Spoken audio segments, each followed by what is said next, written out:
ಹರಪನಹಳ್ಳಿಯ ಐತಿಹಾಸಿಕ ಪೂರ್ವಗಳ ಒಂದು ಅಧ್ಯಯನ ಉಪನ್ಯಾಸಕರು ಶ್ರೀಮತಿ ವೀಣಾ ಮಹಂತೇಶ್.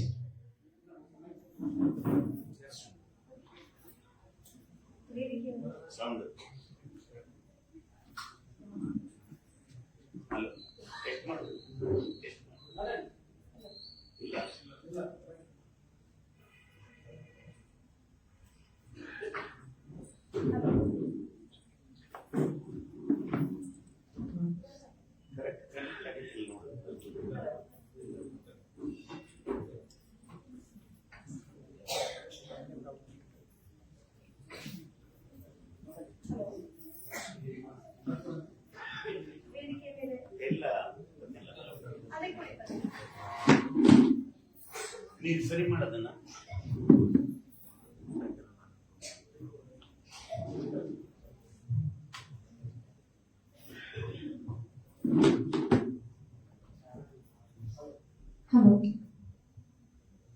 ವೇದಿಕೆ ಮೇಲೆ ಉಪಸ್ಥಿತರಿರ್ತಕ್ಕಂತಹ ಪೂಜಾರಿಗೆ ನಮ್ಮ ನಮಸ್ಕಾರಗಳು. ಹಾಗೆ ವೇದಿಕೆ ಮೇಲೆ ಇರ್ತಕ್ಕಂತಹ ಎಲ್ಲ ಗಣ್ಯ ವ್ಯಕ್ತಿಗಳಿಗೆ, ವೇದಿಕೆ ಮುಂದೆ ಇರ್ತಕ್ಕಂತಹ ಎಲ್ಲ ಭಕ್ತಾದಿಗಳಿಗೆ ನನ್ನ ನಮಸ್ಕಾರಗಳು. ಈ ದಿನ ನಾನು ಹೋದ ವರ್ಷದ ಶ್ರಾವಣ ಸಂಜೆ ಕಾರ್ಯಕ್ರಮಕ್ಕೆ ಬಂದಿದ್ದೆ. ಹಾಗಾಗಿ ಸ್ವಾಮೀಜಿಗಳು ನನಗೆ ಶ್ರಾವಣ ಸಂಜೆಯ ಕಾರ್ಯಕ್ರಮದಲ್ಲಿ ಭಾಗವಹಿಸಬೇಕು ಅಂತ ಹೇಳಿದ್ರು. ಆಯ್ತು ಬುದ್ಧಿ ಅಂದೆ.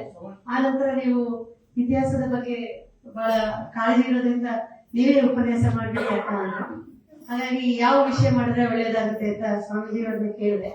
ಆಗ್ಲೇ ಮಹಿಳೆಯರ ಬಗ್ಗೆ ನನಗೆ ತುಂಬಾ ವಿಶೇಷವಾಗಿ ಆಸಕ್ತಿ ಇರ್ತಕ್ಕಂಥದ್ದು ಮಹಿಳೆಯರ ಬಗ್ಗೆ ಮಾತಾಡ್ಬೇಕು ಅಂತ ಇತ್ತು. ಇಲ್ಲ ಬೇರೆಯವರು ಮಾತಾಡ್ತಾ ಇದ್ದಾರೆ ಅಂದಾಗ ಸರಿ, ಹಾಗಾದ್ರೆ ನಾನು ಹರಪನಹಳ್ಳಿಯಲ್ಲಿ ಕ್ಷೇತ್ರ ಕಾರ್ಯಗಳನ್ನ ಮಾಡಿರ್ತಕ್ಕಂತಹ ವಿಷಯವನ್ನ ಮಾತಾಡೋಣ ಅಂತ ಕೇಳಿದಾಗ ಆಯ್ತು ಅಂತ ಹೇಳಿದ್ರು. ಹಾಗಾಗಿ ನಾನು ಇಲ್ಲೇನ್ ಕಾಣ್ತಾ ಇದೆ ಹರಪನಹಳ್ಳಿ, ಈ ಮ್ಯಾಪರ್ ಇರ್ತಕ್ಕಂಥ ಹರಪನಹಳ್ಳಿಯಲ್ಲಿ ನನಗೆ ಏನೇನು ಕುರುಹುಗಳು ಸಿಕ್ಕಿದೆ, ಐತಿಹಾಸಿಕ ಕುರುಹುಗಳು ಸಿಕ್ಕಿದೆ ಅದ್ರ ಬಗ್ಗೆನೆ. ಆದ್ರೆ ನಾನು ಏನಿಲ್ಲ ಹೊಸದನ್ನು ಮಾತಾಡ್ತಾ ಇಲ್ಲ. ನೀವು ದಿನನಿತ್ಯ ನೋಡ್ತಕ್ಕಂಥ ವಸ್ತುಗಳನ್ನೇ ನಿಮ್ ಮುಂದೆನೆ ಕಣ್ಮುಂದೆ ಇರ್ತಕ್ಕಂಥ ಕಟ್ಟಡಗಳಾಗಿರ್ಬೋದು, ಕೆರೆ ಆಗಿರ್ಬೋದು, ಬಾವಿ ಆಗಿರ್ಬೋದು, ಇವುಗಳನ್ನ ಬಗ್ಗೆನೇ ನಾನು ನಿಮಗೆ ಪರಿಚಯ ಮಾಡ್ಕೊಡ್ತಾ ಇದ್ದೀನಿ. ಏನೋ ಹೊಸ ಮಾತಾಡಕ್ ಬಂದಿದ್ದೀನಿ ಅಂತ ಏನಿಲ್ಲ. ಆದ್ರೆ ಜನಸಾಮಾನ್ಯರು ನೋಡೋ ದೃಷ್ಟಿಗೂ ಮತ್ತೆ ಇತಿಹಾಸದ ವಿದ್ಯಾರ್ಥಿ ಆ ವಸ್ತುವನ್ನ ನೋಡೋಕೆ ತುಂಬಾ ವ್ಯತ್ಯಾಸ ಇರುತ್ತೆ. ನಾನು ಇಲ್ಲಿ ಮಾಡಿರ್ತಕ್ಕಂಥ ಉದ್ದೇಶ ಏನಂದ್ರೆ, ನಾನು ಇಲ್ಲಿ ಕಲೆಕ್ಟ್ ಮಾಡತಕ್ಕಂಥದ್ದು ತುಂಬಾ ಕಡಿಮೆ ವಿಷಯ. ನನಗೆ ಇನ್ನೂ ವಿಷಯ ಬೇಕಾಗಿದೆ. ನಿಮ್ಮಲ್ಲಿ ಎಲ್ಲರ ಹತ್ರನೂ ಆ ವಿಷಯ ಇರುತ್ತೆ, ನೀವು ಅದನ್ನ ಗಮನಿಸಿರೋದಿಲ್ಲ. ದಯವಿಟ್ಟು ನಿಮ್ಮಲ್ಲಿ ನಿಮ್ಮ ಮನೆಯಲ್ಲಿ ಹಸ್ತಪ್ರತಿಗಳಿದ್ರೆ, ನಿಮ್ಮ ಮನೆ ಮುಂದೆ ಯಾವ್ದಾದ್ರು ಶಾಸನ ಇದ್ರೆ, ವಿಶೇಷವಾಗಿರ್ತಕ್ಕಂಥ ಕಲ್ಲುಗಳಿದ್ರೆ ಅವನ್ನೆಲ್ಲ ನನಗೆ ತಿಳಿಸ್ಬೇಕು.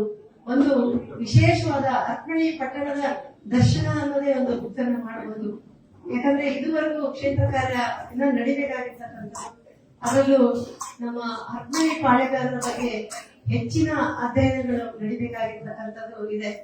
ಬರೀ ನನ್ನ ಒಂದು ಈಗ ಅರ್ಧಮರ್ಧ ಮಾಡತಕ್ಕಂಥ ಕ್ಷೇತ್ರ ಕಾರ್ಯದಲ್ಲಿನೇ ಇಷ್ಟೊಂದು ಫೋಟೋಗ್ರಾಫ್ ಸಿಕ್ಕಿದೆ ನನಗೆ. ಅಂದ್ರೆ ಒಂದು 300-400 ಪೇಜಿನ ಒಂದು ಬರೇ ಹರಪನಹಳ್ಳಿ ಪಟ್ಟಣದ ಇತಿಹಾಸವನ್ನ ನಾವು ರಚನೆ ಮಾಡಬಹುದು.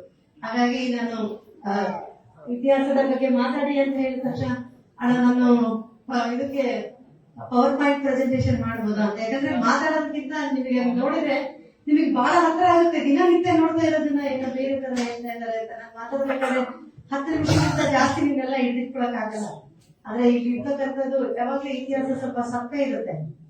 ಯಾಕಂದ್ರೆ ಅಂಕಿ ಅಂಶಗಳಿರುತ್ತೆ ಅಥವಾ ನಡೆದೋಗಿರ್ತದೆ. ನಿಮ್ಗೆ ಈ ತರ ಮನೋರಂಜನಾ ತರ ಇರೋದಿಲ್ಲ. ಹಾಗಾಗಿ ಒಂದು ಪ್ರೆಸೆಂಟೇಶನ್ ಇದ್ರೆ ಒಳ್ಳೇದು ಅಂತ ಹೇಳಿದಾಗ ಅಣ್ಣವರು ನಮ್ಗೆ ಸುದ್ದಿಗಳು ಸಹಾಯ ಮಾಡಿದ್ರು ಮಾಡ್ತೀನಿ ಅಂತ. ಆಮೇಲೆ ಇವತ್ತು ನನ್ನಿಂದಲೇ ಸ್ವಲ್ಪ ತಡ ಆಯ್ತು ಅನ್ಸುತ್ತೆ. ಅದಕ್ಕೆ ನಿಮ್ಗೆಲ್ಲರೂ ಕ್ಷಮೆ ಕೇಳ್ತಾ ಈ ಪ್ರೆಸೆಂಟೇಶನ್ ಬಗ್ಗೆ ನಾನು ಮಾತಾಡಕ್ಕೆ ಇಷ್ಟಪಡ್ತೀನಿ. ನೀವು ಇಲ್ಲಿ ನೋಡ್ತಕ್ಕಂಥ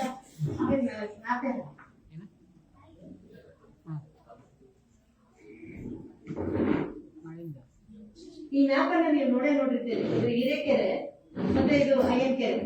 ಅದ್ರ ಮಧ್ಯೆ ಇರ್ತಕ್ಕಂಥ ಇದು ಕೋಟೆ.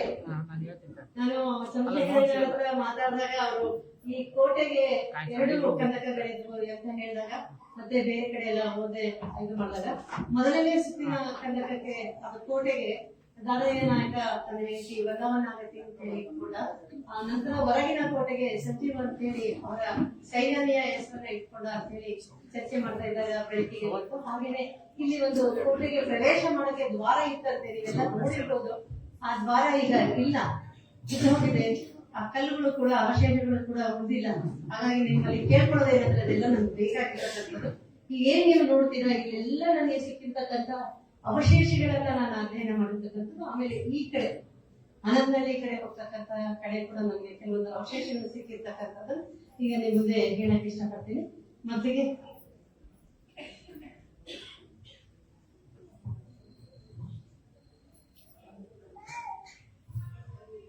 ನನಗೆ ಶ್ರಾವಣ ಸಂಜೆ ಕಾರ್ಯಕ್ರಮದಲ್ಲಿ ಅವಕಾಶ ಮಾಡಿಕೊಟ್ಟಿರೋದಕ್ಕೆ ಈ 6ನೇ ಸಂಜೆ ಎಲ್ಲರಿಗೂ ಒಳ್ಳೇದಾಗ್ಲಿ. ಶ್ರಾವಣದ ಮಂಗಳವಾರ, ಇವತ್ತು ಕೊನೆ ಮಂಗಳವಾರ, ಎಲ್ಲರಿಗೂ ಮಂಗಳವಾರ ಶುಭವನ್ನ ಕೋರ್ಲಿ ಅಂತ ನಂತರಕ್ಕೆ ಹೋಗಿ. ಇದು ಬೃಹತ್ ಶಿಲಾಯುಗದ ನಿಲ್ಸುಗಲ್ಲು ಅಂತ ನಾವು ಅನ್ಕೊಳ್ತಾ ಇರೋದು. ನೀವು ಹರಪನಹಳ್ಳಿಯಿಂದ ಹರಿಹರಕ್ಕೆ ಹೋಗಬೇಕಾದ್ರೆ ಒಂದು ಬಲಭಾಗದಲ್ಲಿ ಹರಪನಹಳ್ಳಿಯಿಂದ ಹೋಗ್ತಾ ಗೇಟೆ ಆಂಜನೇಯ ಗೇಟೆ ಬಸವಣ್ಣನ ದಾಟಿದ ಮೇಲೆ ಒಂದು ಹೊಲದಲ್ಲಿ ಈ ರೀತಿಯ ಕಲ್ಲುಗಳು ನಿಂತಿದ್ದಾವೆ. ಈ ಕಲ್ಲುಗಳನ್ನ ಅಲ್ಲಿ ಸೈನಿಕರ ಸಮಾಧಿಗಳು ಅಂತ ಕರೀತಾ ಇದ್ದಾರೆ. ಸೈನಿಕರ ಸಮಾಧಿನೋ ಅಥವಾ ನಿಲ್ಲಿಸುಗಲ್ಲುಗಳು ಅಂತೇಳಿ ಬೃಹತ್ ಶಿಲಾಯುಗದ ಆ ಕಾಲದಲ್ಲಿ, ಅಂದ್ರೆ ಸುಮಾರು 300 ವರ್ಷಗಳ ಹಿಂದೆ ತಮ್ಮ ಪುರಾತನರು ಸಾವನ್ನ ಹೊಂದಿದಾಗ ಅವರ ನೆನಪಿಗೋಸ್ಕರ ಕಲ್ಲುಗಳನ್ನ ನಿಲ್ಲಿಸ್ತಕ್ಕಂಥದ್ದು. ಆ ರೀತಿಯ ಕಲ್ಲುಗಳು ನಮಗೆ ಕರ್ನಾಟಕದಲ್ಲಿ ಕೆಲವೇ ಭಾಗದಲ್ಲಿ ಸಿಗ್ತಕ್ಕಂಥದ್ದು. ಇದನ್ನ ನೋಡಿದಾಗ ಆ ರೀತಿಯ ನನಗೆ ಭಾವನೆಯನ್ನ ಬಂತು. ಇನ್ನ ಪುರಾತತ್ವ ಶಾಸ್ತ್ರಜ್ಞರು ಬರಬೇಕು, ಅದನ್ನೆಲ್ಲ ಕಾರ್ಬನ್ ಡೇಟಿಂಗ್ ಮಾಡಬೇಕು. ಇಲ್ಲಿ ಸುಮಾರು 15-16 ಕಲ್ಲುಗಳು ಈ ತರ ನಿಂತಿದ್ದಾವೆ. ಇಲ್ಲಿ ಹೇಗೆ 1, 2, 3, 4, 5 ಈ ತರ ಕಲ್ಲುಗಳು ಈ ತರ ಗುಂಪಿನಲ್ಲಿ ಇರ್ತಕ್ಕಂಥದ್ದು ಯುರೋಪ್ ಅಲ್ಲಿ ಮಾತ್ರ ಸಿಕ್ಕಿರ್ತಕ್ಕಂಥದ್ದು. ಭಾರತದಲ್ಲಿ 2 ಅಥವಾ 4 ಈ ತರ ಸಿಕ್ಕಿರ್ತಕ್ಕಂಥದ್ದು. ಇದೇನಾದ್ರೂ ನಮಗೆ ಪುರಾತನ ಶಿಲಾಯುಗತೆ ಅಂತ ಆದ್ರೆ ನಮ್ಮ ಹರಪನಹಳ್ಳಿಯ ಇತಿಹಾಸ 3000 ವರ್ಷದ ಹಿಂದಕ್ಕೆ ಹೋಗ್ತದೆ. ಹಾಗಾಗಿ ಇದು ಬಹಳ ಮುಖ್ಯವಾಗಿರ್ತಕ್ಕಂಥದ್ದು. ಅದೇ ರೀತಿ ಇಲ್ಲೆಲ್ಲ ಕಲ್ಲುಗಳು ಬಿದ್ದಿರ್ತಕ್ಕಂಥದ್ದು ಇನ್ನ ಸುಮಾರು ಇದೆ ಅಂತ ಹೇಳ್ತಾರೆ. ನೆಕ್ಸ್ಟ್ ನೀವು ಅಕ್ಕತಂಗಿ ಗುಡ್ಡ ಎಲ್ಲರೂ ನೋಡಿರ್ಬೋದು, ಸೂಕ್ಷ್ಮವಾಗಿ ನೋಡಿರೋದಿಲ್ಲ. ಈ ಬೆಟ್ಟದಲ್ಲಿ ಒಂದು ಕಲ್ಲಾಸರೆ ಇದೆ. ಕಲ್ಲಾಸರೆ ಅಂದ್ರೆ ಆದಿಮಾನವನ ಕಾಲದಲ್ಲಿ ಗುಹೆಗಳಿದ್ರೆ ಅಥವಾ ಒಬ್ರು ಕುತ್ಕೊಂಡ್ಬಿಟ್ಟು ಅಲ್ಲಿ ಜೀವನ ಮಾಡುವಂಥದ್ದು ಇರ್ಬೋದು. ಅದ್ರ ಪಕ್ಕದಲ್ಲಿ ಇರ್ತಕ್ಕಂಥ ಈ ಗುಡ್ಡದಲ್ಲಿ ಆನೆಯ ಚಿತ್ರ ಇದೆ, ರೇಖಾಚಿತ್ರ ಇದೆ. ಆಮೇಲೆ ಅಲ್ಲಿ ಅಂದ್ರೆ ಅದು ಪುರಾತನ ಕಾಲದಿರ್ಬಹುದು, ಇಲ್ಲ 2 ಯೋಚನೆ ಮಾಡ್ತಾ ಇದ್ದೀವಿ. ಒಂದು ಪುರಾತನ ಕಾಲದಿರ್ಬೋದು, ಇಲ್ಲ ನಮ್ಮ ಪಾಳೆಗಾರರ ಸೈನಿಕರು ಅಲ್ಲಿ ಎಲ್ಲಾದ್ರೂ ಹೋದಾಗ ಅಲ್ಲಿ ರಕ್ಷಣೆಗೆ ಅಥವಾ ಕಾವಲಿಗೆ ಕೂತ್ಕೊಂಡಾಗ ಬೇಜಾರಾದ್ರೆ ಬರೆದಿರ್ಬೋದೇನೋ ಅನ್ನೋ ತರ ಅನಿಸ್ತಕ್ಕಂಥದ್ದು. ಬಟ್ ಈ ಆನೆ ಚಿತ್ರ ಏನಾದ್ರೂ ಪುರಾತನ ಅಂತ ಹೇಳಿದ್ರೆ ನಮ್ಗೆ ನಮ್ಮ ಹರಪನಹಳ್ಳಿಯ ಇತಿಹಾಸ ಶಾತವಾಹನರ ಕಾಲಕ್ಕೆ ಹೋಗುತ್ತೆ. ಹಾಗಾಗಿ ನಾವೊಬ್ಬರೇ ಡಿಸೈಡ್ ಮಾಡಕ್ಕಾಗೋದಿಲ್ಲ, ಎಲ್ಲದನ್ನು ಕಲ್ಪನೆ ಮಾಡ್ಕೊಳಕ್ಕಾಗೋದಿಲ್ಲ. ಅಲ್ಲಿ ಏನಾಗ್ತದೆ ಅಂದ್ರೆ ರೇಖಾಚಿತ್ರದಲ್ಲಿ ಆನೆಯ ಜೊತೆಗೆ ಇನ್ನ ಕೆಲವೊಂದು ಆನೆಗಳಿದ್ದಾವೆ, 7-8 ಆನೆಗಳಿದ್ದಾವೆ. 1-2 ಆನೆಗಳ ಮೇಲೆ ಅಂಬಾರಿ ಇದೆ. ಹಾಗಾಗಿ ಅಲ್ಲಿ ಪುರಾತನ ಕಾಲದ ಮತ್ತು ಮಧ್ಯಕಾಲೀನ ಚರಿತ್ರೆ ಕೂಡ ಮಿಕ್ಸ್ ಆಗಿರ್ತಕ್ಕಂಥ ಚಾನ್ಸಸ್ ಇದೆ. ಇದು ರೇಖಾಚಿತ್ರ. ಅದರ ನಂತರದಲ್ಲಿ ಕುಟ್ಟಿದ ಕಲ್ಲಿನ ಆಂಜನೇಯ, ಅಂದ್ರೆ ಕಲ್ಲು ಮೇಲೆ ತಗೊಂಡು ಕುಟ್ಟುತ್ತಾರೆ, ಕುಟ್ಟಿದ ರೇಖಾಚಿತ್ರಗಳಿದೆ. ಆಂಜನೇಯ ಇದೆ, ಬಸವಣ್ಣ ಇದೆ. ಹಾಗಾಗಿ ಇದು ಹಳೆಯ ಕಾಲದಿಂದ ಪುರಾತನ ಕಾಲದಿಂದ ಮತ್ತೆ ಇತ್ತೀಚಿನ ಕಾಲದ ತನಕ ಇರ್ತಕ್ಕಂಥ ಬಂಡೆ ಅಂತ ಅನ್ಸುತ್ತೆ. ನಾವೆಲ್ಲ ಈ ತರ ನೀವು ಯಾಕಂದ್ರೆ ಗಮನಿಸೋದಿಲ್ಲ, ಗಮನಿಸಿ ನಮ್ಮ ಇತಿಹಾಸ ಇನ್ನೂ ಸ್ವಲ್ಪ ಹಿಂದಕ್ಕೆ ಹೋಗುವಂತಹ ಸಾಧ್ಯತೆಗಳಿದ್ದಾವೆ. ನಂತರ ನಮ್ಮ ಹರಪನಹಳ್ಳಿಯಲ್ಲಿ ಜೈನ ಧರ್ಮದ ಕುರುಹುಗಳು ಬಹಳ ಇದ್ದಾವೆ. ಆ ಜೈನ ಧರ್ಮದ ಕುರುಹುಗಳು ಬಹಳ ಇರೋದ್ರಲ್ಲಿ ನಮಗೆ ಶ್ರವಣ ಭಟ್ಟ ಅಂತ ನೀವೇನೀಗ ನಾವು ಗೇಟೆ ಬಸವಣ್ಣನ ಹಿಂದೆ ಒಂದು ಗುಡ್ಡವನ್ನ ನೋಡ್ತೀರಾ, ಅದಕ್ಕೆ ಶ್ರವಣ ಬೆಟ್ಟ ಅಂತ ಕರೀತಾರೆ. ಮೇಲ್ಗಡೆ ಬ್ರಹ್ಮದೇವರ ಗುಡಿ ಇದೆ. ಬ್ರಹ್ಮದೇವರ ಗುಡಿಯಿಂದ ಪೂಜೆ ಮಾಡ್ತಕ್ಕಂಥವ್ರು ಜೈನರೇ. ಅದ್ರ ಕೆಳಗಡೆ ಇನ್ನೊಂದಿಷ್ಟು ಆ ಗೇಟೆ ಬಸವಣ್ಣನ ಎದುರುಗಡೆ ನೀವು ದೇವಸ್ಥಾನಗಳನ್ನ ನೋಡಿರ್ತೀರಾ, ಒಳಗಡೆ ಹೋಗಿ ಪರಿಶೀಲನೆ ಮಾಡಿಲ್ಲ. ಅಲ್ಲಿ ಒಂದು ನಾಗಕಲ್ಲಿದೆ. ನಾಗಕಲ್ಲಿನ ಮೇಲೆ ಜಿನ ಇದ್ದಾರೆ. ಹಾಗಾಗಿ ಅದು ಪಾರ್ಶ್ವನಾಥ ಜಿನ ಬಿಂಬ ಇರಬೇಕಲ್ಲ. ಯಾವಾಗಲೂ ಪಾರ್ಶ್ವನಾಥನಿಗೆ ಎಡೆ ಇರ್ತಕ್ಕಂತಹ ಹಾವಿನ ಚಿತ್ರವನ್ನ ಇರ್ತಕ್ಕಂಥದ್ದು ನೋಡ್ಬೋದು. ಅದ್ಭುತವಾಗಿರ್ತಕ್ಕಂತಹ ಇದು ಇದೆಯಲ್ಲ, ಅಲ್ಲಿ ಒಂದು ಮಸೀದಿ ಇದ್ದಿರ್ಬೋದು. ಯಾಕಂದ್ರೆ ಶ್ರವಣ ಬೆಟ್ಟ ಮತ್ತೆ ಬ್ರಹ್ಮ ದೇವಸ್ಥಾನ ಇರೋದ್ರಿಂದ, ಕೆಳಗಡೆ ಇರೋದ್ರಿಂದ ಅಲ್ಲಿ ಪೂರ್ತಿ ಶ್ರವಣರ ಒಂದು ನೆಲೆಯಾಗಿರ್ಬೇಕು ಅಂತ ನಮ್ಮ ಅನಿಸಿಕೆ. ನಂತರ ಹಾಗೆಯೇ ನಾವು ಊರೊಳಗಡೆ ಇಲ್ಲಿದೆ ಮೇಲುಪೇಟೆ ಒಳಗಡೆ ಹೋದ್ರೆ ನಿಮಗೆ ಜೈನ ನಿರ್ವಹಣೆ ಸಿಗುತ್ತೆ. ಜೈನ ನಿರ್ವಹಣೆಯಲ್ಲಿ ವಿಜಾರಿ ಶಿಕ್ಷಕ ಅವ್ರ ಮನೆ ಹಿಂಭಾಗದಲ್ಲಿ ಅವ್ರದ್ದೊಂದು ಮಸೀದಿ ಇದೆ. ಆ ಮಸೀದಿಯಲ್ಲಿ ಕೂಡ ನೀವೆಲ್ಲ ನೋಡಿರ್ತೀರ, ಈ ರೀತಿಯ ಹಾವಿನ ಇದು ಇರುತ್ತೆ. ಈ ಹಾವಿನ ಮೇಲೆ ಸೂರ್ಯ ಚಂದ್ರ ಮತ್ತೆ ಮಧ್ಯದಲ್ಲಿ ಇದ್ದಾಗ ಅದು ದಾನಶಾಸ್ತ್ರ ಅಂತ ನಾವು ಪರಿಗಣಿಸ್ತೀವಿ. ಹಾಗೇನೆ ಅವರ ಹತ್ರ ಒಂದು ಈ ರೀತಿಯ ವೃತ್ತಾಕಾರದಲ್ಲಿ ಇರ್ತಕ್ಕಂಥ ಒಂದು ಪತ್ರ ಇದೆ, ತಾಮ್ರದ ಮೇಲೆ ಬರೆದಿರ್ತಕ್ಕಂಥದ್ದು.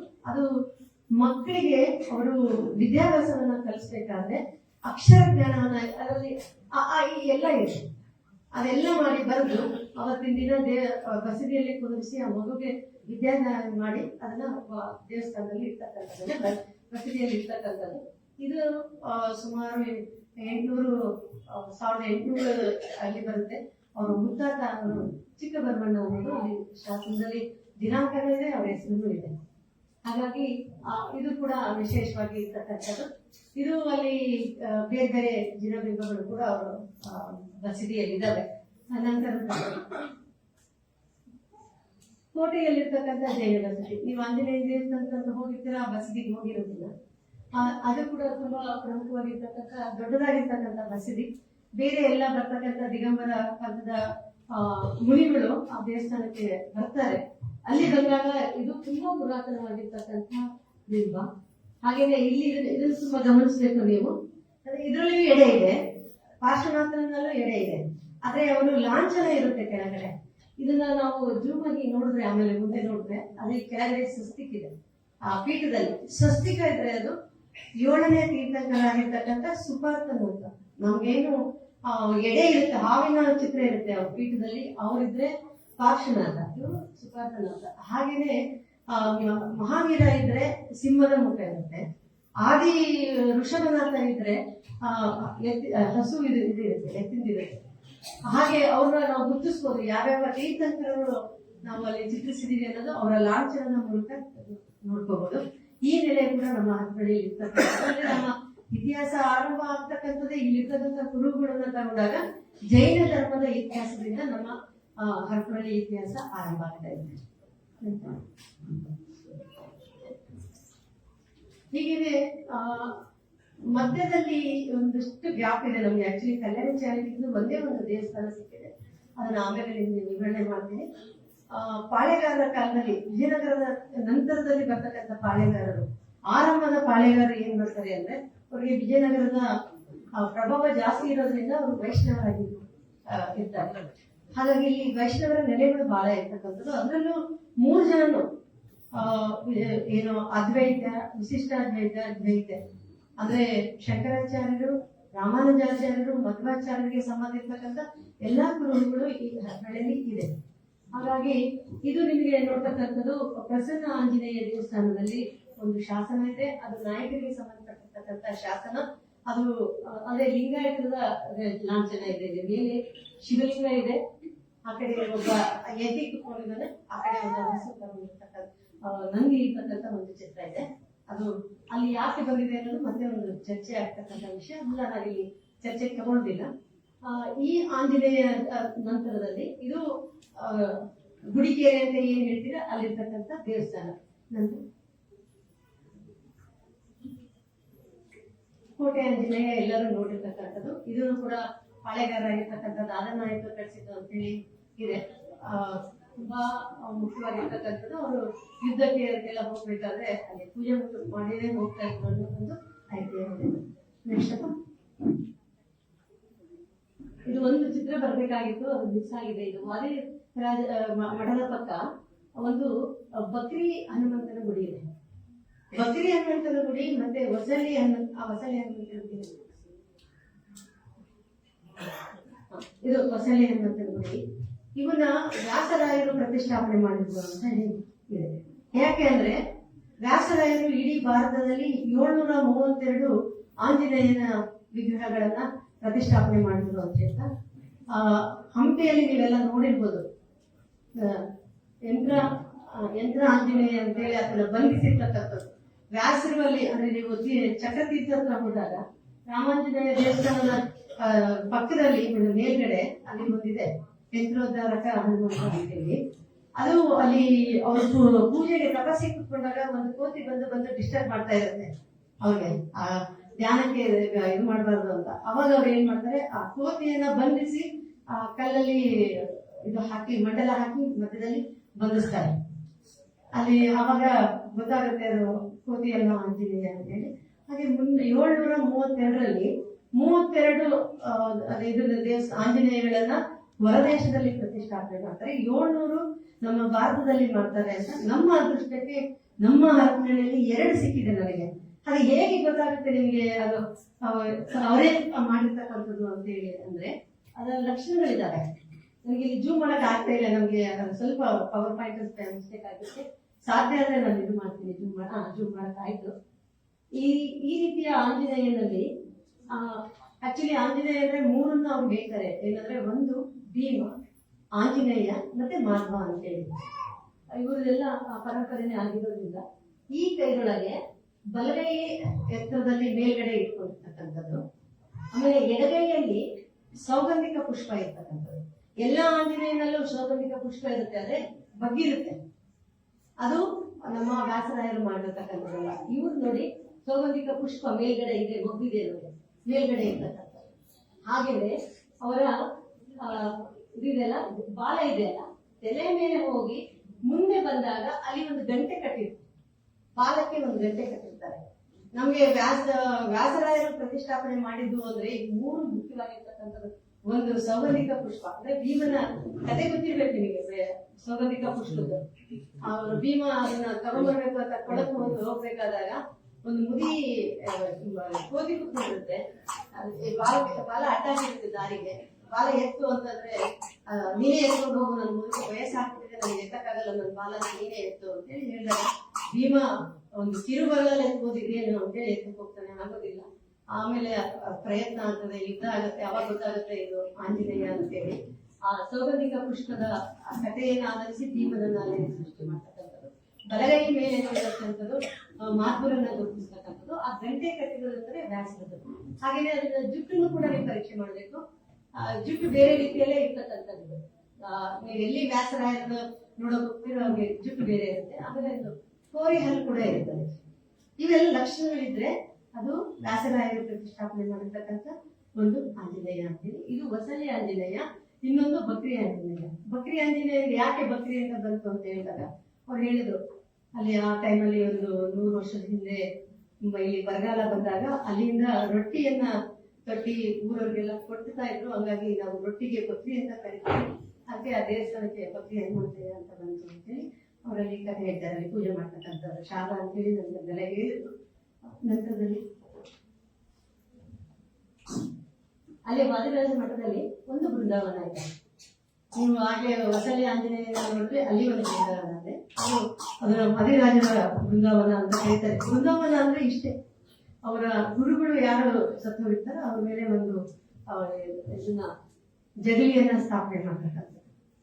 ಆ ತರದಲ್ಲಿ ಇವೆರಡು ವಾದಿರಾಜರಲ್ಲ. ಯಾಕಂದ್ರೆ ಸೋಂಕದಲ್ಲಿ ಅವ್ರದ್ದು ಒರಿಜಿನಲ್ ಅವ್ರು ಅಲ್ಲಿ ಹೋಗಿ ದೇಹ ತ್ಯಾಗ ಮಾಡಿರ್ತಕ್ಕಂಥದ್ದು. ವಾದಿರಾಜರು ಕೀರ್ತನೆಗಳಲ್ಲಿ ದಾಸ ಪರಂಪರೆಯಲ್ಲಿ ಬಹಳ ಮುಖ್ಯವಾಗಿರ್ತಕ್ಕಂಥವ್ರು. ಇಲ್ಲಿ ಇರ್ತಕ್ಕಂಥದ್ದಲ್ಲಿ ವಿಶೇಷವಾಗಿ ಏನ್ ಅನಿಸ್ತದೆ, ಅದ್ರ ಮೇಲೆ ಒಂದು ಶಾಸನ ಇದೆ. ಇದು ಅಪ್ರಕಟಿತ ಶಾಸನ. ಇದುವರೆಗೂ ಯಾರು ಅದನ್ನ ಪ್ರಕಟ ಮಾಡಿರ್ಲಿಲ್ಲ. ಆದ್ರೆ ಅದನ್ನ ಓದಿಸಿದ ಮೇಲೆ ನನಗೆ ಗೊತ್ತಾಗಿದೆ ಏನಂದ್ರೆ ಇದಕ್ಕೂ ಮತ್ತೆ ವಾದಿರಾಜರ ಮಠಕ್ಕೆ ಏನು ಸಂಬಂಧ ಇಲ್ಲ ಅಂತ. ಯಾಕಂದ್ರೆ ಅಲ್ಲಿ ಬರ್ತಕ್ಕಂಥ ಶಾಸನದಲ್ಲಿ ನಮ್ಮ ಕ್ರಿಯಾಶಕ್ತಿ ಪಂಡಿತರ ಹೆಸರು ಬರ್ತಾ ಇದೆ. ಕ್ರಿಯಾಶಕ್ತಿ ಪಂಡಿತರು ನಮಗೆ 10, 11, 12 ಶತಮಾನದಿಂದ 14ನೇ ಶತಮಾನ ತನಕ ಬರ್ತಾರೆ. ಹಾಗಾಗಿ ಆ ಕಾಲಘಟ್ಟದಲ್ಲಿ ಇರ್ತಕ್ಕಂಥ ಶಾಸನ ಇದು. ವಾದಿರಾಜರು ಕೊನೆಯಲ್ಲಿ ಬರ್ತಾರೆ, ಅಂದ್ರೆ 14ನೇ ಶತಮಾನಕ್ಕೆ ಒಂದು 120 ವರ್ಷ ಏನೋ ಜೀವಂತ ಇದ್ರು ಅಂತ ಕಥೆ ಇದೆ.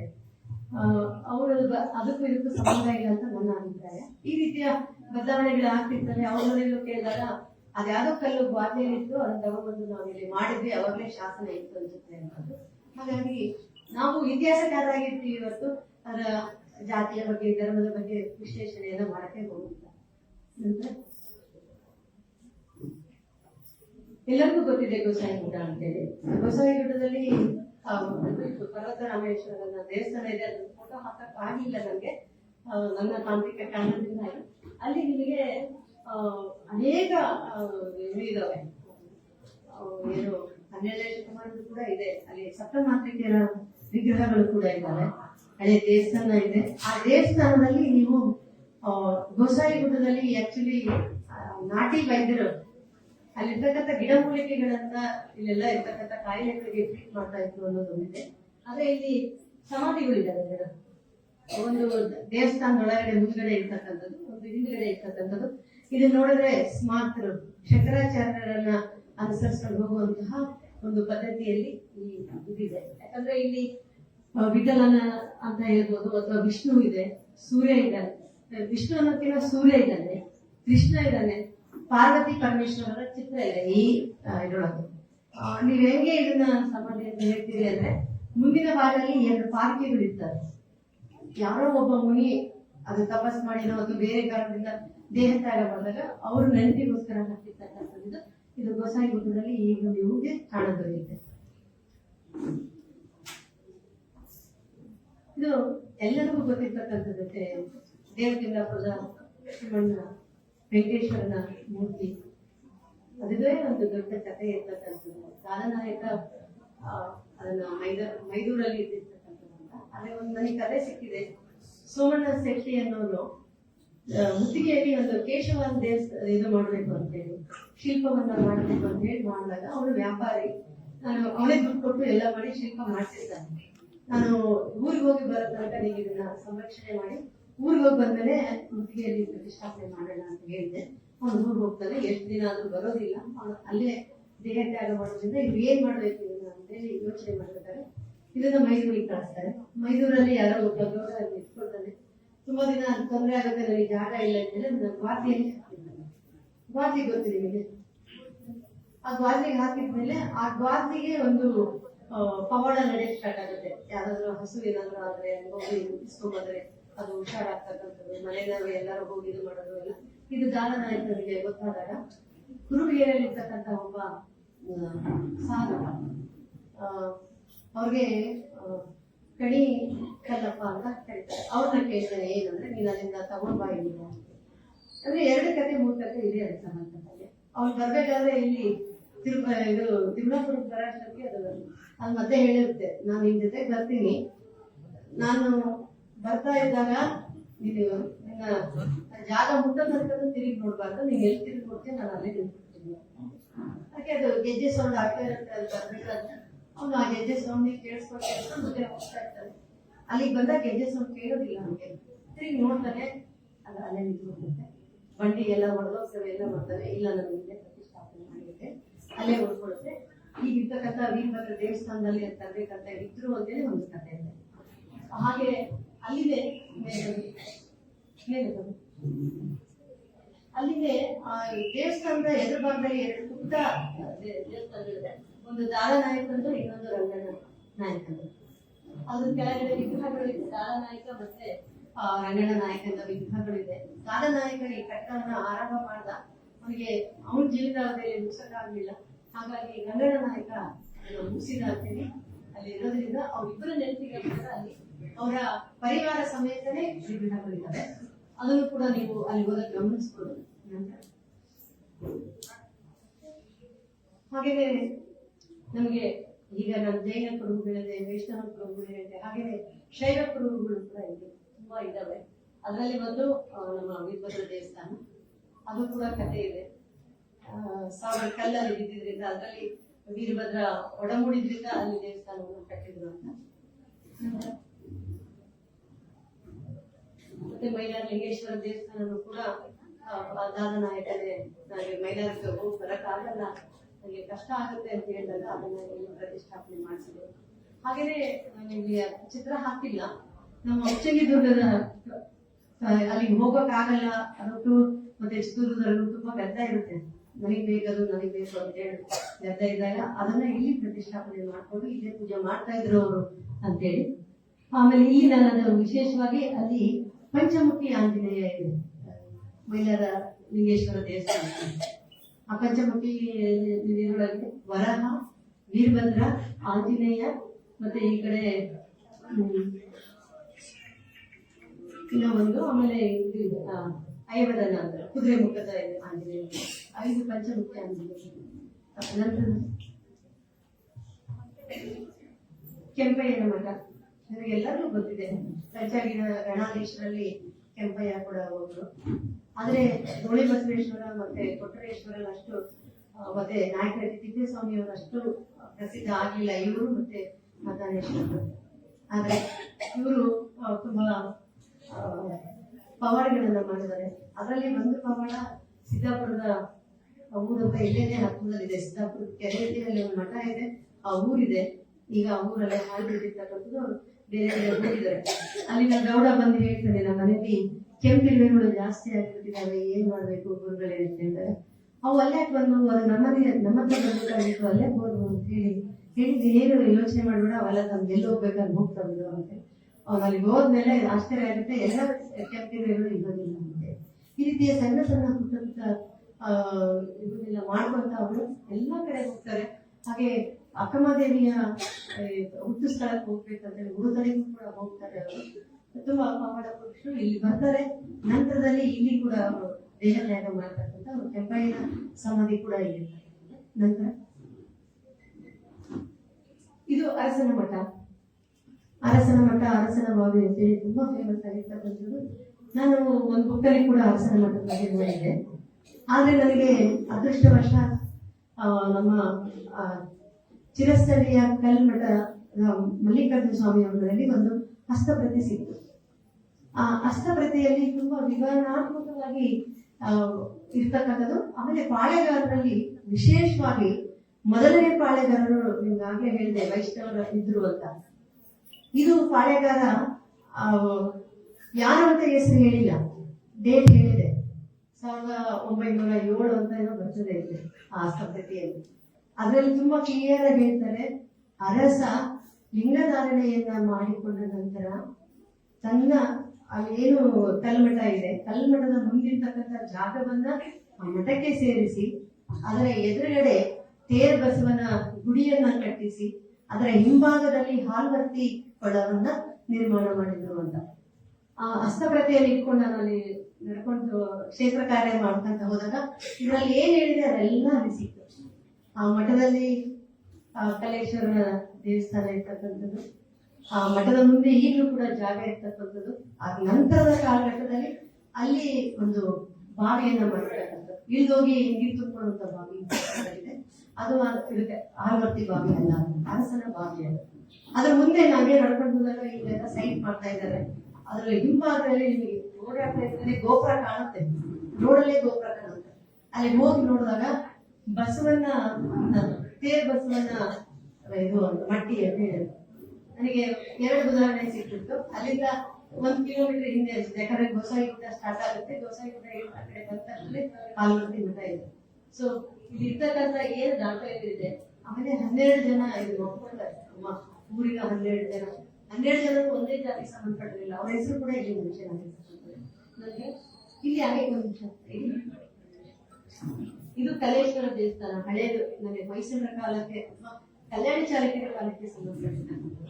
ಈ ಬಸವಣ್ಣ ಇದೆಯಲ್ಲ, ಅದಕ್ಕೆ ನನಗೆ ದಾಖಲೆಗಳು ಸಿಕ್ಕಿದೆ. ವೀರ ಬಸವಪ್ಪನ ನಾಯಕ ಅವನು ಮರಣ ಹೊಂದಿದ ಮೇಲೆ ಈ ಗರ್ಭಗುಡಿಯ ಮಧ್ಯದ ಗರ್ಭಗುಡಿಯಲ್ಲಿ ಅವನ ಸಮಾಧಿ ಮಾಡಿ ಅದ್ರ ಮೇಲೆ ಈ ಬಸವಣ್ಣನನ್ನ ಪ್ರತಿಷ್ಠಾಪನೆ ಮಾಡಿದ್ರು.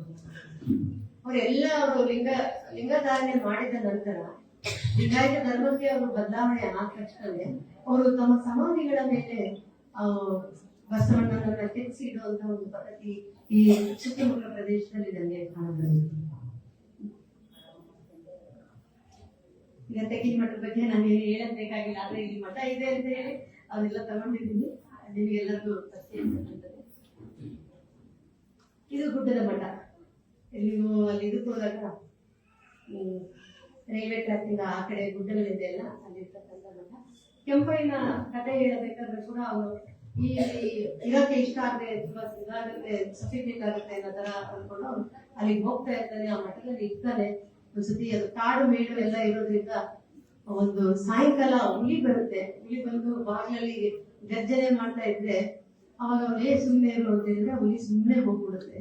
ಅವಾಗ ಅಲ್ಲಿರ್ತಕ್ಕಂಥ ಭಕ್ತಾದಿಗಳೆಲ್ಲ ತುಂಬಾ ಇದು ಮಾಡ್ತಾರೆ. ಆಮೇಲೆ ಅಲ್ಲಿ ಭಕ್ತಾದಿಗಳು ಬರೋದ್ ಕಡಿಮೆ, ಯಾಕಂದ್ರೆ ಕಾಡು ಮೇಡು ಇರೋದ್ರಿಂದ ಬರೋದಿಲ್ಲ ಅಂತ ಮತ್ತೆ ಅವರು ವಾಪಸ್ ಈ ಕಡೆ ಬರ್ತಾರೆ ಅಂತ ಕಥೆ ಇರ್ತಕ್ಕಂಥದ್ದು.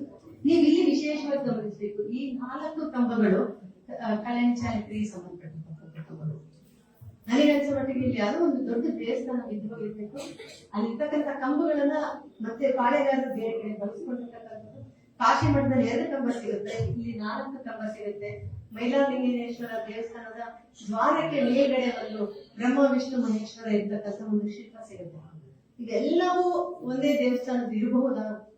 ನಮ್ಗೆ ಒಂದಿಷ್ಟು ಐತಿಹಾಸಿಕ ಪ್ರಜ್ಞೆ ಕಡಿಮೆ ಇರೋದ್ರಿಂದ ನಮ್ಗೆ ಎಲ್ಲೆಲ್ಲಿ ಬೇಕಾದ್ರೆ ತಗೊಂಡೋಗಿ ನಮ್ಗೆ ಇಷ್ಟ ಬಂದಂಗೆ ನಾವು ಬಳಸ್ಕೊಳ್ತಾ ಇರೋದ್ರಿಂದ ಈ ರೀತಿ ಆಗಿರ್ಬೋದು ಅಂತ ನನ್ನ ಪ್ರಶ್ನೆ ಅಷ್ಟೇ.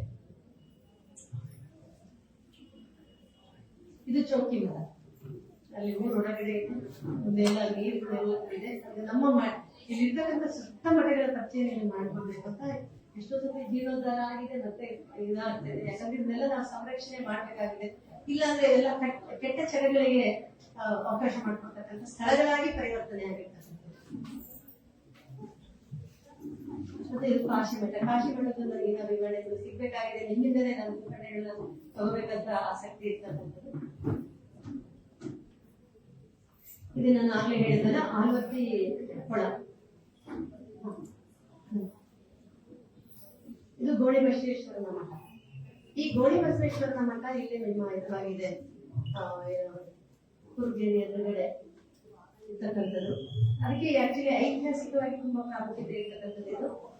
ಇದಕ್ಕೆ ಅಲ್ಲಿಂದ ಏನು ನೀವು ಕೋಟೆ ಅಂತ ಹೇಳ್ತೀರಾ, ಕೋಟೆಯಿಂದ ಈ ಕಡೆ ತಕ್ಕದು ಅದಕ್ಕೆ ಕೂಲಳ್ಳಿ ಬೈಲು ಅಂತ ಕರೀತಾರೆ. ಕೂಲಳ್ಳಿ ಬೈಲಿನ ಯುದ್ಧ ತುಂಬಾ ಮುಖ್ಯವಾಗಿರ್ತಕ್ಕಂಥ ಯುದ್ಧ ನಮ್ಮ ಪಾಳೆಗಾರನಲ್ಲಿ. ಅವ್ರು ಈ ಮಠ ಕಟ್ಟಬೇಕು, ಗೋಣಿ ಬಸವೇಶ್ವರನ ಮಠ ಕಟ್ಟಬೇಕು ಅಂದಾಗ ಅವರು ವಿರೋಧ ಮಾಡ್ತಾರೆ. ಅಲ್ಲಿರ್ತಕ್ಕಂಥ ಸೈನ್ಯಾನಿಗಳು ಅವರೆಲ್ಲ ಕಟ್ಟಬೇಡಿ, ಅದು ಚಿತ್ರದುರ್ಗದವರು ವೇಷ ಮಾಡ್ಕೊಂಡು ಬಂದು ಇಲ್ಲಿ ವಾಸ ಮಾಡ್ತಾರೆ ಅಂತೇಳಿ ಅವಾಗ ಒಂದು ದೊಡ್ಡ ಯುದ್ಧ ಆಗುತ್ತೆ. ಅಲ್ಲಿರ್ತಕ್ಕಂಥ ಸಂಜೀವಪ್ಪ ಅಂತ ಹೇಳಿ ಒಬ್ಬ ಸಂಜೀವ ನಾಯಕ ಅಂತಾನೆ ಹೇಳ್ತಾರೆ. ಅವನು ಸೈನ್ಯಾನಿ. ಅವನು ಎಲ್ಲೋ ಹೋದಾಗ ಇವರು ಚಿತ್ರದುರ್ಗದವರು ಅಟ್ಯಾಕ್ ಮಾಡ್ತಾರೆ ಪಾಳೆಗಾರರು ಮೇಲೆ. ಆ ಪಾಳೆಗಾರರು ಈ ಪಾಳೆಗಾರರು ಮಧ್ಯದಲ್ಲೂ ಯುದ್ಧ ಇರ್ತಕ್ಕಂಥದ್ದು.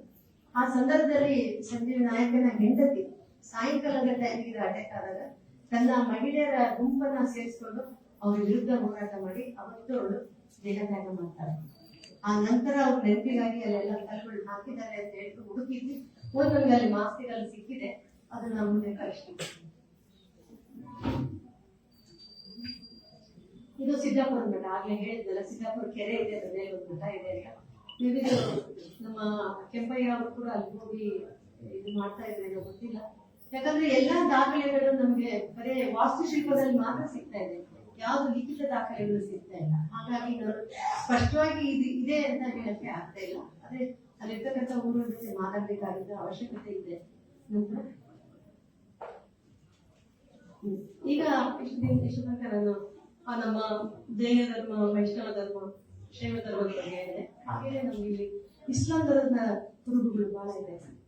ಯಾಕಂದ್ರೆ ನಮ್ಮ ವಿಜಯನಗರದ ಕಾಲದ ನಂತರ ನಮ್ಮ ಪಾಳೆಗಾರರ ಉಗಮ ಸಂದರ್ಭದಲ್ಲಿ ಅವರು ನಿಜಾಮರಿಗೆ ಕೊಡ್ತಾ ಇದ್ರು ಅನ್ನೋದು ಕೂಡ ಇದೆ. ಹಾಗೇನೆ ಸ್ವಲ್ಪ ಕಾಲ ಅವರು ಹೈದರಾಲಿಯ ಜೊತೆ ಸಂಬಂಧವನ್ನು ಇಟ್ಕೊಂಡಿರ್ತಕ್ಕಂಥವ್ರು. ಹಾಗೆ ಮುಂದೆ ಟಿಪ್ಪು ಸುಲ್ತಾನ್ ಬಂದಾಗ ಅವ್ರಿಗೆ ಟಿಪ್ಪು ಸುಲ್ತಾನ್ಗೆ ಇವರು ಸೋಮಶೇಖರ್ ನಾಯಕ, 2ನೇ ಸೋಮಶೇಖರ್ ನಾಯಕ ಸಹಾಯ ಮಾಡ್ತಾರೆ. ಕೊಪ್ಪಳ ದುರ್ಗದ ಆಕ್ರಮಣದಲ್ಲಿ ಟಿಪ್ಪು ಸುಲ್ತಾನ್ ಕೇಳ್ತಾನೆ ನನಗೆ ಸಹಾಯ ಮಾಡು ಅಂತ ಹೇಳಿ. ಸಹಾಯ ಮಾಡ್ತಾನೆ. ತುಂಬಾ ಒಬ್ಬನೇ ಹೋಗಿ ಹೋರಾಟ ಮಾಡಿ ಗೆದ್ದು ಬರ್ತಾನೆ.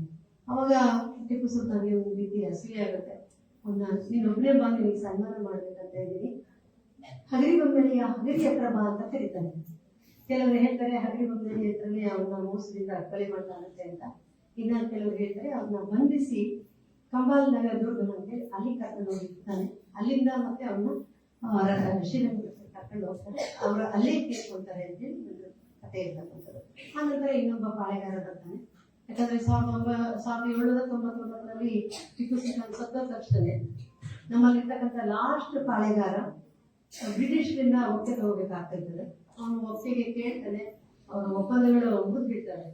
ಅವರು 60,000 ನಿಮಗೆ ಕೊಡ್ತೀವಿ, ಅದರಲ್ಲೇ ನೀವು ಜೀವನ ಮಾಡ್ಕೋಬೇಕು ಅಂತ ಹೇಳಿದ್ರೆ ಒಪ್ಪೋದಿಲ್ಲ. ಹಾಗಾಗಿ ಅವ್ರನ್ನೂ ಬಂಧಿಸಿ ಶ್ರೀರಂಗಪಟ್ಟಣಕ್ಕೆ ಬ್ರಿಟಿಷರು ಕೂಡ ಅವ್ರನ್ನ ಕರ್ಕೊಂಡು ಹೋಗ್ತಾರೆ. ಅವರು ಅಲ್ಲೇ ದೇಹ ತ್ಯಾಗ ಮಾಡ್ತಾರೆ. ಇದೊಂದು ಮಸೀದಿ, ತುಂಬಾ ಹಳೆಯ ಮಸೀದಿ. ಈ ಮಸೀದಿಗೆ ಟಿಪ್ಪು ಸುಲ್ತಾನ್ ಬಂದಿದ್ದ, ಇಲ್ಲೇ ಮಸೀದಿಯಲ್ಲಿ ಪ್ರಾರ್ಥನೆ ಮಾಡಿದೆ ಅಂತ ಕೂಡ ಇದು. ಇಡೀ ಹತ್ಮಳ್ಳಿಗೆ ಇದು ಹಳೆಯ ಮಸೀದಿ. ನಿಮಗೆ SBI ಬ್ಯಾಂಕ್ ಹತ್ರ ಮುಂದೆ ಸಿಗುತ್ತೆ ಈ ಮಸೀದಿ. ಈಗ ಈ ಚಿತ್ರದಲ್ಲಿ ಎಲ್ಲ ಅಷ್ಟು ಸ್ಪಷ್ಟವಾಗಿ ಬಂದಿಲ್ಲ. ಒಳಗಡೆ ನಾವು ಲೈಟ್ ಹಾಕ್ತೇವೆ ಅಂದ್ರೆ ಅದು ಮುಸ್ಲಿಂ ಆರ್ಕಿಟೆಕ್ಚರ್ ಎಲ್ಲ ಇದೆ, ಹಳೆ ಬಿಲ್ಡಿಂಗ್. ಈ ಮೈದಾನಕ್ಕೆ ಬಹದ್ದೂರ್ ಶಾ ಅಂತ ಇದೆ, ಬಹದ್ದೂರ್ ಖಾನ್ ಮೈದಾನ ಅಂತಲೇ ಕರೀತಾರೆ. ಅಲ್ಲಿ ಇನ್ನ ಒಂದಿಷ್ಟು ಇದಿದ್ದಾವೆ, ಗೋರಿಗಳಿದ್ದಾವೆ, ಮುಸ್ಲಿಂ ಗೋರಿಗಳಿದ್ದಾವೆ. ಮತ್ತೆ ತುಂಬಾ ಇದ್ವಂತೆ, ಈ 2 ಮಾತ್ರ ಉಳ್ಕೊಂಡಿದ್ದಾವೆ. ಬಹದ್ದೂರ್ ಖಾನ್ ಮೈದಾನ ಅಂತ. ನಾನು ಟಿಪ್ಪು ಸುಲ್ತಾನ್ ಜೊತೆ ಬಹದ್ದೂರ್ ಖಾನ್ ಬಗ್ಗೆ ಹುಡುಕಾದಾಗ ನನಗೆ ಒಂದು ಬಹದ್ದೂರ್ ಖಾನ್ ಬಗ್ಗೆ ಗೊತ್ತಾಯ್ತು. ಅದು ಬೆಂಗಳೂರಿನ ಕೋಟೆ, ಅಲ್ಲಿ ಡೆಲ್ಲಿ ಬಾಗಿಲು ಮತ್ತು ಮೈಸೂರು ಬಾಗಿಲು ಅಂತ ಇರ್ತಕ್ಕಂಥ 2 ಬಾಗಿಲಲ್ಲಿ ಡೆಲ್ಲಿ ಬಾಗಿಲಲ್ಲಿ ಒಂದು ಯುದ್ಧ ಆಗುತ್ತೆ, 3ನೇ ಆಂಗ್ಲೋ ಮೈಸೂರು ಯುದ್ಧ ಅಂತ ಹೇಳಿ. ಆ ಕೋಟೆಯನ್ನು ಬ್ರಿಟಿಷ್ ಆಕ್ರಮಣ ಮಾಡಬೇಕಾದ್ರೆ ಒಬ್ಬ ಬಹದ್ದೂರ್ ಖಾನ್ ಹೋರಾಟ ಮಾಡಿ ಸತ್ತು ಹೋಗ್ತಾನೆ. ಅವನಲ್ಲಿ ಒಂದು ಶಾಸನ ಸಿಕ್ಕಿದೆ. ಆ ಬಹದ್ದೂರ್ ಖಾನ್ ಮತ್ತೆ ಈ ಬಹದ್ದೂರ್ ಖಾನ್ ಒಬ್ಬರೇನಾ ಅಂತ ನಾವು ಗಮನಿಸಬೇಕಾಗಿರ್ತಕ್ಕಂಥದ್ದು. ಇದು ಸಮಾಧಿ ಬಹದ್ದೂರ್ ಖಾನ್ ಅಲ್ಲ. ಬಹದ್ದೂರ್ ಖಾನ್ ಸಮಾಧಿ ಅಲ್ಲೇ ಈಗೇನು KR ಮಾರ್ಕೆಟ್ ಅಂತ ಬೆಂಗಳೂರಲ್ಲಿ ಹೇಳ್ತೀವಿ, ಅಲ್ಲಿ ಟಿಪ್ಪುದು ದೊಡ್ಡ ಅರಮನೆ ಇದೆ. ಹಳೆಯ ಅರಮನೆ, ಸಮ್ಮರ್ ಕ್ಯಾಂಪ್ ಪ್ಯಾಲೇಸ್ ಅಂತ ಕರೀತಾರೆ. ಅದ್ರ ಹಿಂಭಾಗದಲ್ಲಿ ಕೋಟೆ ಇದೆ. ಆ ಕೋಟೆಗೆ ಸಂಬಂಧಪಟ್ಟಿರ್ತಕ್ಕಂಥ ಹೋರಾಡಿದ ವೀರನೇ ನಮ್ಮ ಹತ್ಮಳೆಗೆ ಬಂದಿರಬಹುದಾ ಅಂತ ಹೇಳಿ ಒಂದು ಪ್ರಶ್ನೆ. ಅದನ್ನ ವಿದ್ವಾಂಸರ ಜೊತೆ ಚರ್ಚೆ ಮಾಡ್ತಾ ಇದ್ದೀವಿ. ಇನ್ನೊಂದರಲ್ಲಿ ಹೇಳ್ತಾರೆ ಟಿಪ್ಪು ಸುಲ್ತಾನ್ಗೆ ಇನ್ನೊಂದು ಮುಂದೆ ಹೆಸರು ಬಹದ್ದೂರ್ ಖಾನ್ ಅಂತ. ಸೊ ಅದೂ ಇರಬಹುದಾ ಇಲ್ಲಿ? ಅವರು ಟಿಪ್ಪು ಸುಲ್ತಾನ್ ಬಂದಿದ್ದು ಬಹದ್ದೂರ್ ಖಾನ್ ಅಂತ ಹೇಳಿ ಅದನ್ನ ಇಟ್ಟಿರ್ಬೋದಾ ಗೊತ್ತಿಲ್ಲ. ನಂತರ ಹಂಗೇನೆ ಅಲ್ಲಿ ನಾವು ಹಳೆಯ ದರ್ಗಾ ಇದೆ ಮುಂದೆ ಅದು ನಾನೆಲ್ಲ ಕುರುಡುಗಳನ್ನ ನಾನು ತೋರಿಸ್ತಾ ಇದ್ದೆ. ಮತ್ತೆ ಈದ್ಗಾ ಮೈದಾನ ನೀವು ಹಡಲಿ ರೋಡಲ್ಲಿ ಇರ್ತಕ್ಕಂಥದ್ದು. ಹಾಗೇನೆ ನಮ್ಗೆ ಬ್ರಿಟಿಷ್ ಕಾಲದಲ್ಲಿ 1938 ಆ ಸಂದರ್ಭದಲ್ಲಿ ಇಲ್ಲಿ ಒಂದು ಚರ್ಚ್ ಕೂಡ ಸ್ಥಾಪನೆ ಆಗ್ತಕ್ಕಂಥದ್ದು. ಇದಿಷ್ಟು ನಮ್ಮ ಧಾರ್ಮಿಕವಾಗಿರ್ತಕ್ಕಂಥದ್ದು. ಆನಂತರ ನಮ್ಮಲ್ಲಿ ತುಂಬಾ ವಿಶೇಷವಾದ ಬಾವಿಗಳಿದ್ದಾವೆ. ಬಾವಿ ಮತ್ತು ಕೆರೆಗಳು ನಮ್ಮ ಪ್ರದೇಶಗಳು ನಮ್ಗೆಲ್ಲ ಗೊತ್ತಿರ್ತಕ್ಕಂಥದ್ದು. ನಾವು ಮಳೆ ಆಧಾರಿತ ಪ್ರದೇಶ. ನಮಗೆ ತುಂಗಭದ್ರಾ ಒಂದೇ ಜೀವನೆಲೆ, ಜೀವಸೆಲೆ. ನಮ್ಮ ಜೀವನ ಕೂಡ ಅದರಲ್ಲಿ ಆಗ್ತಕ್ಕಂಥದ್ದು. ಆದರೆ ಪಾಳೆಗಾರಿಕೆಯ ಮುಂಚೆ 7-8 ಕೆರೆಗಳು ಮಾತ್ರ ಕಟ್ಟಿದ್ದಂತೆ. ಆ ನಂತರದಲ್ಲಿ ಸುಮಾರು 40 ಕೆರೆಗಳು ಪಾಳೆಗಾರರ ಕಾಲದಲ್ಲೇ ಆಗಿರ್ತಕ್ಕಂಥ. ಆದರೆ ನಮ್ಮ ಹಿರೇಕೆರೆ ಹಳೆಯದು. ಹಿರೇಕೆರೆ ಮತ್ತೆ ನಮ್ಮ ನೀಲಗುಂದ ಕೆರೆ, ಅರಸೀಕೆರೆ ಇವೆಲ್ಲ ತುಂಬಾ ಹಳೆಯದು. ಅಂದ್ರೆ ವಿಶೇಷವಾಗಿರ್ತಕ್ಕಂಥ ವಾಸ್ತುಶಿಲ್ಪವನ್ನು ನಾವು ನೋಡ್ಬೇಕಂದ್ರೆ ನಮ್ಮ ಹಿರೇಕೆರೆಗೆ ಹೋಗ್ಬೇಕು. ಹಿರೇಕೆರೆಯಲ್ಲಿ 7 ಮೆಟ್ಟಲೆಗಳ ಚೌಕಟ್ಟಿರ್ತಕ್ಕಂಥದ್ದು ಅಂತ ಹೇಳ್ತಾರೆ. ಆಮೇಲೆ ಅದು ಟ್ಯೂಬ್ ಕೂಡ ಬಹಳ ಚೆನ್ನಾಗಿರ್ತಕ್ಕಂಥದ್ದು. ಒಂದು ಫೋಟೋ ಹಾಕಕ್ಕಾಗಿಲ್ಲ ನನಗೆ. ಇದು ಅರಸನ ಬಾವಿ. ನಾನು ಆಗ್ಲೇ ಹೇಳಿದ್ದನ್ನ ಕುರುಗೇರಿಯಲ್ಲಿರ್ತಕ್ಕಂಥ ಅರಸನ ಮಠ, ಅದರ ಮುಂಭಾಗದಲ್ಲಿ ಒಂದು ಬಾವಿ ಇದೆ. ಆ ಬಾವಿ ಇಳಿದು ಹೋಗ್ಬೋದು, ನೀರನ್ನ ಎತ್ಕೋಬಹುದು. ಮುಂಚೆ ಎಲ್ಲ ಸ್ನಾನ ಮಾಡ್ತಿದ್ರು ಅಂತ ಹೇಳ್ತಾರೆ. ಇಲ್ಲಿರ್ತಕ್ಕಂಥ ವಿಶೇಷವಾಗಿರ್ತಕ್ಕಂಥ ಈ ಇದೆಲ್ಲ ಇವೆಲ್ಲ ಅವರ ಪರಿವಾರದ ಸಮಾಧಿಯನ್ನು ಇಟ್ಟಿರ್ಬೋದಾ ಅಂತೇಳಿ ಒಂದು ಪ್ರಶ್ನೆ ಇದೆ. ಅದನ್ನು ಮುಂದೆ ಮತ್ತೆ ಅಧ್ಯಯನದಲ್ಲಿ ನಾನು ತಿಳ್ಕೊಳ್ತೀನಿ. ಇದು ನಮ್ಮ ದೇವತಿಲ್ಲಾಪುರದಲ್ಲಿ ಇರ್ತಕ್ಕಂಥ ವಿಶೇಷವಾಗಿರ್ತಕ್ಕಂಥ ಪುಷ್ಕರಣಿ. ಈ ಪುಷ್ಕರಣಿಯನ್ನ ಬ್ರಿಟಿಷ್ ಟೈಮಲ್ಲಿ ಒಬ್ಬ ಕಲೆಕ್ಟರ್ ಆಂಧ್ರ ಪ್ರದೇಶದಿಂದ ಬಂದಿರ್ತಕ್ಕಂಥದ್ದು ಪುನರ್ಜೀವನಗೊಳಿಸ್ತಾನೆ ಪುಷ್ಕರಣಿಯನ್ನ. ಅವರು ಇಲ್ಲೊಂದು ಶಾಸನ ಹಾಕಿರ್ತಾನೆ. ಆ ಶಾಸನದಲ್ಲಿ ಹನುಮಂತ ಮತ್ತೆ ಗಂಡ ಬೇರೆ ತುಂಬಾ ಸುಂದರವಾಗಿರ್ತಕ್ಕಂತಹ ಈ ಶಾಸನವನ್ನ ಸಂರಕ್ಷಣೆ ಮಾಡಿದರೆ ಇದ್ರ ಪಠ್ಯ ಕೂಡ ನಿಮಗೆ ಸಿಗುತ್ತೆ. ನಮ್ಮಲ್ಲಿ ಎಲ್ಲರಿಗೂ ಗೊತ್ತಿದೆ 7 ಗರಡಿಗಳು ಅಲ್ಲ 12 ಗರಡಿಗಳು ನಮ್ಮ ಸೈನಿಕರ ಇರತಕ್ಕಂಥ ಜಾಗ ಆಗಿರೋದ್ರಿಂದ ಒಂದು ಸೈನ್ಯಕ್ಕೆ ಬೇಕಾಗಿರ್ತಕ್ಕಂಥವ್ರು ಆರೋಗ್ಯವಂತರಾಗಿರ್ತಕ್ಕಂಥ ಗಟ್ಟಿಯಾಗಿರ್ತಕ್ಕಂಥ ಯುದ್ಧದಲ್ಲಿ ಮುನ್ನಡೆಯುವಂತಹ ಯೋಧರು ಬೇಕಾಗಿತ್ತು. ಹಾಗಾಗಿ ನೀವು ಎಲ್ಲ ಓಣಿಗಳನ್ನು ಕೂಡ ಗರಡಿ ಮರಿಗಳನ್ನ ನೋಡ್ಬೋದು. ಅದೆಷ್ಟು ಗರಡಿ ಮರಿಗಳು ಹಾಕಿಲ್ಲ, ಉದಾಹರಣೆಗಾಗಿ 2 ಗರಡಿ ಮರಿಗಳನ್ನ ಹಾಕಿರ್ತಕ್ಕಂಥದ್ದು. ಸಮಾಧಿಗಳು ನಾನು ಹೇಳಿದ್ರೆ ಎಲ್ಲ ಸಮಾಧಿಗಳು ಸಿಗ್ತವೆ ಅಂತ. ಇದು ಕೆಂಪಯ್ಯನ ಸಮಾಧಿ. ಇದರ ಹಳೆಯ ಚಿತ್ರವನ್ನ ನೋಡಿದ್ರೆ ಇದಕ್ಕೊಂದು ಮಂಟಪ ಇತ್ತು. ಆ ಮಂಟಪ ಬಿದ್ದು ಹೋಗಿದೆ, ಅಂದ್ರೆ ಇಷ್ಟೇ ಸಿಕ್ಕಿರ್ತಕ್ಕಂಥದ್ದು ಹಳೆ ಚಿತ್ರ ಇದೆ. ಆ ಚಿತ್ರವನ್ನ ಮುಂದೆ ನಮ್ಮ ಪುಸ್ತಕ ಮಾಡಿದಾಗ ಅದೆಲ್ಲ ಮಾಡೋಣ ಅಂತ. ಇದ್ರ ಮುಂದೆ ಒಂದು ಸುಂದರವಾದ ಬಾವಿ ಇತ್ತು. ನಾನು ಕೂಡ ಆ ಬಾವಿಯನ್ನ ನೋಡಿದ್ದೀನಿ. 2 ಅಥವಾ 3 ವರ್ಷದಿಂದ ಆ ಬಾವಿಗೆ ಹೋಗಿದ್ವಿ. ಈಗ ಹೋದ್ರೆ ಬಾವಿ ಇಲ್ಲ, ಭತ್ತ ಬೈಲಾಗ್ಬಿಟ್ಟು ಬಾವಿಗೆ ಮಣ್ಣು ಹಾಕಿ ಮುಚ್ಚಿಬಿಟ್ಟಿದ್ದಾರೆ. ನಾನು ದಯವಿಟ್ಟು ಕೇಳೋದೇನಂದ್ರೆ, ಐತಿಹಾಸಿಕ ಕುರುಹುಗಳನ್ನ ಆಗ ಮುಚ್ಚಬೇಡಿ, ಅದನ್ನ ಉಳಿಸ್ಕೊಂಡ್ ಬರೋಣ. ಮುಂದೆ ನಮ್ಗಿದು ಅನುಕೂಲ ಆಗ್ತದೆ. ಒಂದು ನಾವು ಪ್ರವಾಸೋದ್ಯಮಕ್ಕೆ ಅನುಕೂಲ ಆಗಿರ್ತಕ್ಕಂಥ ಒಂದು ದೊಡ್ಡ ಸ್ಥಳ ಇದು. ಹಾಗಾಗಿ ಇವನ್ನೆಲ್ಲ ಉಳಿಸ್ಕೊಂಡ್ ಬರ್ಬೇಕು ಅನ್ನೋದು ನನ್ನ ಆಸೆ. ಆಮೇಲೆ ಇಲ್ಲಿ ನೀವು ನೋಡಿದಿರಾ, ಎಷ್ಟೋ ಜನ ಗಮನಿಸಿರ್ತೀರಾ, ಇದು ಒಂದು ಕಾಳಮ್ಮ ದೇವಸ್ಥಾನದ ಹತ್ರ ಇರ್ತಕ್ಕಂಥ ಒಂದು ಕಚೇರಿ ಅಂತ ಹೇಳ್ಬೋದು, ಕೊತ್ಲ ಅಂತ ಹೇಳ್ಬೋದು. ಕೋಟೆಗೆ ಮಧ್ಯದಲ್ಲಿ ವಾಚ್ ಟವರ್ಸ್ ಇರ್ತವೆ, ಗೋಪುರಗಳಿರ್ತವೆ. ಆ ಗೋಪುರದಲ್ಲಿ ನನಗೆ ಒಂದು ಸಿಕ್ಕಿದೆ. ಇನ್ನೊಂದು ಅಲ್ಲಿರ್ತಕ್ಕಂಥದ್ದು ನೀವು ಹರಪಳಿಯಿಂದ ಹರಿಹರಕ್ಕೆ ಹೋಗಬೇಕಾದ್ರೆ ಈ ಇಟ್ಟಿರ್ತಕ್ಕಂಥ ಮಣ್ಣಿನ ಇದು ಇರ್ತಕ್ಕಂಥ ಒಂದು ಗುಡಿ. ಅವೆಲ್ಲವೂ ಕೂಡ ಅದು ಒಂದು ಐತಿಹಾಸಿಕ ಪರಂಪರೆಯನ್ನು ಹೊಂದಿರ್ತಕ್ಕಂಥದ್ದು. ಇವೆಲ್ಲ ಉಳಿಸ್ಕೋಬೇಕಾಗಿರ್ತಕ್ಕಂಥದ್ದು. ನಂತರ ಇಲ್ಲಿ ಒಂದು ನನಗೆ ತುಂಬಾ ವಿಶೇಷವಾಗಿರ್ತಕ್ಕಂಥ ಒಂದು ಸಮಾಧಿ ಸಿಕ್ತು, ತುಂಬಾ ದೊಡ್ಡ ಸಮಾಧಿ ಇತ್ತು. ಈಗ ನನಗೆ ಜಿಜ್ಞಾಸೆ ಇದೆ ಇದು ಯಾವ ಸಮಾಧಿ ಅಂತ. ಬಟ್ ಅಲ್ಲಿ ವಾಲ್ಮೀಕಿ ದೇವಸ್ಥಾನ ಕಟ್ಟೋದಕ್ಕೆ ಪ್ರದೇಶವನ್ನು ಕೊಟ್ಟಿದ್ದಾರೆ. ಇದು ಪೂರ್ತಿ ಜಾಲಿ ಮರದಿಂದ ಮುಚ್ಚೋಗಿತ್ತು. ನಾವೆಲ್ಲ ಕ್ಲೀನ್ ಮಾಡಿಸಿದ್ವಿ, ಪುರಸಭೆಲ್ಲ ನಮ್ಗೆ ಹೆಲ್ಪ್ ಮಾಡಿದ್ರು. ಈಗ ಇಷ್ಟು ಕಾಣ್ತಾ ಇದೆ. ಇದು ಒಂದು ಸಮಾಧಿ, ಅಮ್ಮಾಜಿ ಸಮಾಧಿ ಅಂತ ಹೇಳಿ. ನೀವು ತಿಗ್ಲಾಪುರದಿಂದ ಅಡಿಗೆಹಳ್ಳಿಗೆ ಹೋಗಬೇಕಾದ್ರೆ ಅಲ್ಲೊಂದು ದೇವಸ್ಥಾನ ಇದೆ, ಅಲ್ಲಿನೂ ಇದೆ ನಂದಿ ವಿಗ್ರಹ ಇರೋದು. ಅದಕ್ಕೆ ಅಮ್ಮಾಜಿ ಸಮಾಧಿ ಅಂತ ಕರೀತಾರೆ. ಆ ಅಮ್ಮಾಜಿ ಸಮಾಧಿ ಅಂದ ತಕ್ಷಣ ಅವರು ರಾಣಿಯರೆಲ್ಲ, ನಾರ್ಕಿಯರೆಲ್ಲ ಅವ್ರ ಹೆಸರುಗಳಲ್ಲಿ ಸೋಮಮ್ಮಾಜಿ, ನೀಲಮ್ಮಾಜಿ, ಹರಿಯಮ್ಮಾಜಿ, ಅಮ್ಮಾಜಿ ಅಮ್ಮಾಜಿ ಅಮ್ಮಾಜಿ ಅಂತ ಬರ್ತಾ ಇರ್ತಾರೆ. ಇದು ಯಾರು ಅಂತ ಹೇಳಿ ನನಗೆ ತುಂಬಾ ಪ್ರಶ್ನೆ ಆದಾಗ, ಕೊನೆಯ ರಾಜ ಅಂತ ಹೇಳಿದಲ್ಲ, ಅವನಿಗೆ ಬ್ರಿಟಿಷ್ ಅವನ್ನ ಶ್ರೀರಂಗಪಟ್ಟಣಕ್ಕೆ ಹಾಕಿದಾಗ ಅವರಲ್ಲಿ ಒಬ್ಬ ಹೆಂಡತಿ ನೀಲ್ಗುಂದಕ್ಕೆ ಹೋಗಿ ನೆಲೆ ನಿಲ್ತಾರೆ. ಇನ್ನೊಬ್ಬ ಹೆಂಡತಿ ತನ್ನಲ್ಲಿ ಇರ್ತಕ್ಕಂಥ ಸಂಪತ್ತಿನೆಲ್ಲ ನೀಲ್ಗುಂದದ ಗೌಡ್ರಿಗೆ ಕೊಟ್ಬಿಡ್ತಾರೆ. ಒಂದು ದೇಹ ತ್ಯಾಗ ಮಾಡಿದಾಗ ಇಲ್ಲಿ ಸಮಾಧಿ ಮಾಡಿದ್ದಾರೆ ಅಂತೇಳಿ ನನಗೆ ಉಲ್ಲೇಖ ಸಿಕ್ತು. ಹಾಗಾಗಿ ಅವರ ಹೆಸರಲ್ಲಿ ಕರಿಬಹುದು, ಬಟ್ ಅಲ್ಲಿ ಇರ್ತಕ್ಕಂಥವರು ಅಮ್ಮಾಜಿ ಸಮಾಧಿ ಅಂತಾನೆ ಕರೀತಾರೆ.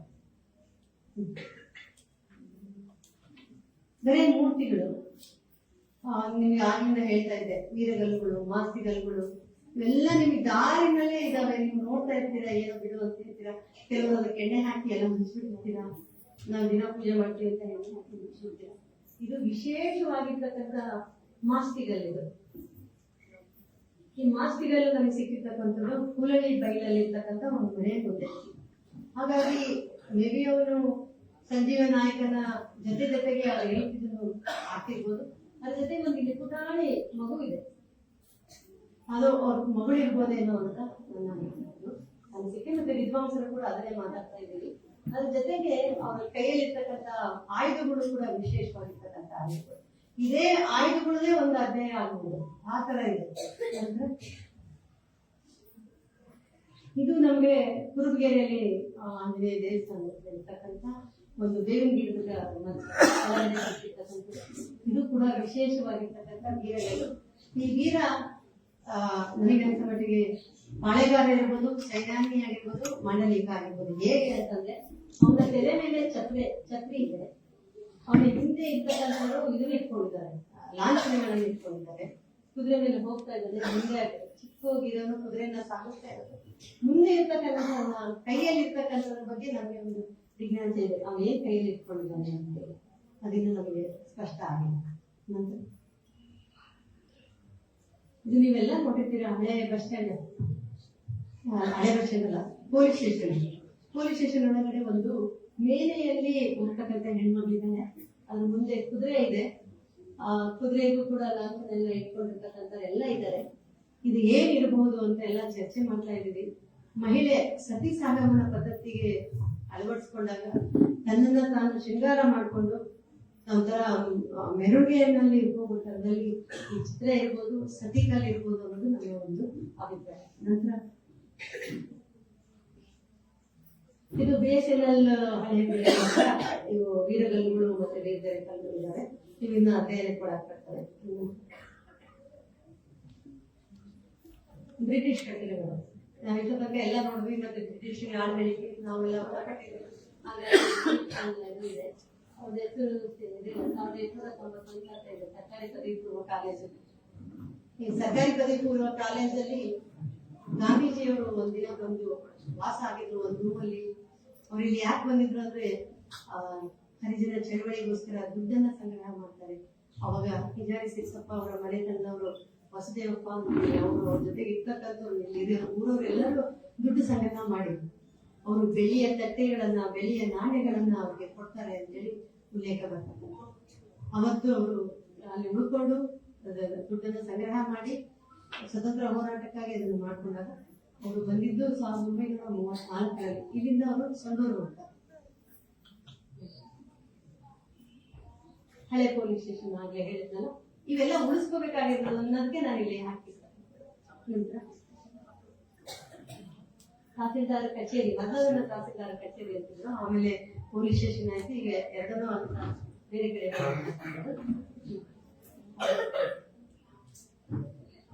ಹಳೆ ರಿಜಿಸ್ಟರ್ ಕಚೇರಿ ಇತ್ತು. ಅದು ಕೂಡ ಬ್ರಿಟಿಷ್ ಕಟ್ಟಡ. ಮತ್ತೆ ಆಗ್ಲೇ ಹೇಳಿದಂಗೆ ಕೆರೆಗಳಿಗೆ ಬಹಳ ಪ್ರಾಮುಖ್ಯತೆ ಇತ್ತು. ನಮ್ಗೆ 7 ಕೆರೆಗಳಿದ್ವು ಅಂತ ಹೇಳ್ತಾರೆ. ನನಗೀಗ ಸಿಕ್ಕಿರ್ತಕ್ಕಂಥದ್ದು ಇಲ್ಲಿ ಹರಪನಹಳ್ಳಿಯಲ್ಲಿ ಪ್ರಾಪರ್ ಆಗಿ 3 ಕೆರೆಗಳು. ಒಂದು ಹಿರೇಕೆರೆ, ಒಂದು ಅಯ್ಯನ ಕೆರೆ, ಇನ್ನೊಂದು ನಾಯಕನ ಕೆರೆ. ಇನ್ನ ಸಿದ್ದಾಪುರದ ಕೆರೆ ಸೇರ್ಕೊಂಡ್ರೆ 4 ಆಗುತ್ತೆ. ಇನ್ನ 3 ಕೆರೆಗಳನ್ನ ನಾವು ಹುಡುಕ್ಬೇಕಾಗಿರೋ ಅವಶ್ಯಕತೆ ಇದೆ. ಹಿರೇಕೆರೆ, ಅಯ್ಯನ ಕೆರೆ, ಆಮೇಲೆ ನಾಯಕನ ಕೆರೆ, ನೆಕ್ಸ್ಟ್ ಅಷ್ಟೇ. ನೆಕ್ಸ್ಟ್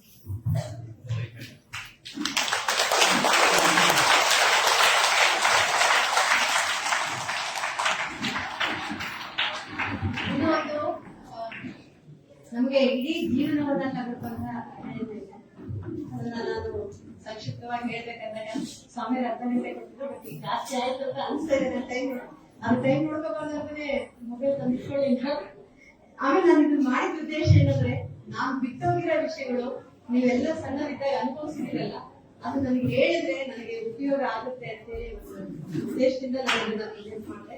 ಅದಕ್ಕೆ ಸ್ವಾಮೀಜಿಗಳು ಕೂಡ ನನಗೆ ಅವಕಾಶ ಮಾಡಿಕೊಡ್ತೀನಿ. ಹಾಗಾಗಿ ನೀವೆಲ್ಲ ತಾಳ್ಮೆಯಿಂದ ಕೇಳಿದ್ಕೆ ನಿಮ್ಗೆಲ್ಲರಿಗೂ ಧನ್ಯವಾದಗಳು. ಹಾಗೆ ಹೇಳಿರ್ತಕ್ಕಂಥ ಪೂಜ್ಯರಿಗೆ, ಗಣ್ಯಮಾನರಿಗೆ, ಹಾಗೂ ನಾನು ವಿಷಯ ಸಂಗ್ರಹಣೆ ಮಾಡಕ್ ಹೋದಾಗ ಆಮೇಲೆ ಚಂದ್ರಶೇಖರ ಏನಾದ್ರು ತುಂಬಾ ವಿಷಯಗಳನ್ನ ಅದಕ್ಕೆ ಹಂಚಿಕೊಂಡ್ರು. ಹೀಗಾಗಿ ಎಲ್ಲರಿಗೂ ನಾನು ಮತ್ತೊಮ್ಮೆ ಧನ್ಯವಾದಗಳನ್ನು ತಿಳಿಸಿ ಈ ಅವಕಾಶ ಮಾಡಿಕೊಟ್ಟಿಸಿ ಈ ಸ್ಥಿತಿ ಇಲ್ಲಿಯ ತನಕ ಹರಪನಹಳ್ಳಿಯ ಇತಿಹಾಸದ ಬಗ್ಗೆ ಎಳೆಯಾಗಿ ವಿಶ್ಲೇಷಣೆಯನ್ನ ಮಾಡಿರ್ತಕ್ಕಂಥ ಶ್ರೀಯುತ MP ಪ್ರಕಾಶ್ ರವರ ದ್ವಿತೀಯ ಪುತ್ರಿ ಹಾಗೂ KPCCಯ ಸದಸ್ಯರಾಗಿರ್ತಕ್ಕಂಥ ಶ್ರೀಮತಿ MP ವೀಣಾ ಮಹಾಂತೇಶ್ ರವರಿಗೆ ತೆಗ್ಗಿನಮಠ ಸಂಸ್ಥಾನದ ವತಿಯಿಂದ ಗುರು ರಕ್ಷೆಯನ್ನ ಪಡಿಬೇಕಾಗಿ ಅವರಲ್ಲಿ ವಿನಂತಿಯನ್ನ ಮಾಡ್ತಾ ಇದ್ದಾರೆ. ನಮ್ಮ ಕರೆಗೆ ಹೋಗ್ಬಿಟ್ಟು ಈ ಒಂದು ಧರ್ಮ ಸಮಾರಂಭದಲ್ಲಿ ನಮ್ಮ ಊರಿನ ಇತಿಹಾಸದ ಬಗ್ಗೆ ಆಳವಾಗಿರ್ತಕ್ಕಂಥ ಅಧ್ಯಯನವನ್ನ ಮಾಡಿ ಅದನ್ನ ಒಂದು ಉಪನ್ಯಾಸಕ ಮಾಲಿಕೆಯ ರೂಪದಲ್ಲಿ ನಮಗೆ ಪ್ರಸ್ತುತಪಡಿಸಿರ್ತಕ್ಕಂಥದ್ದು ಬಹಳ ಅಪರೂಪದ ಸಂಗತಿ. ನಾವೆಲ್ಲರೂ ಇದರಿಂದ ಬಹಳ ಸಂತೋಷಕರಾಗಿದ್ದೇವೆ ಅನ್ನುವಂತ ಮಾತನ್ನ ಹೇಳಿ, ಇನ್ನು ಇವರ ಒಂದು ಸಂಶೋಧನೆ ಸಾಹಿತ್ಯ ಬೆಳೆಯಲಿ ಅಂತೇಳಿ ಗುರು ಪರಂಪರೆಯಲ್ಲಿ ವಿಜ್ಞಾಪಿಸಿ ಮೇಡಮ್ ರವರಿಗೆ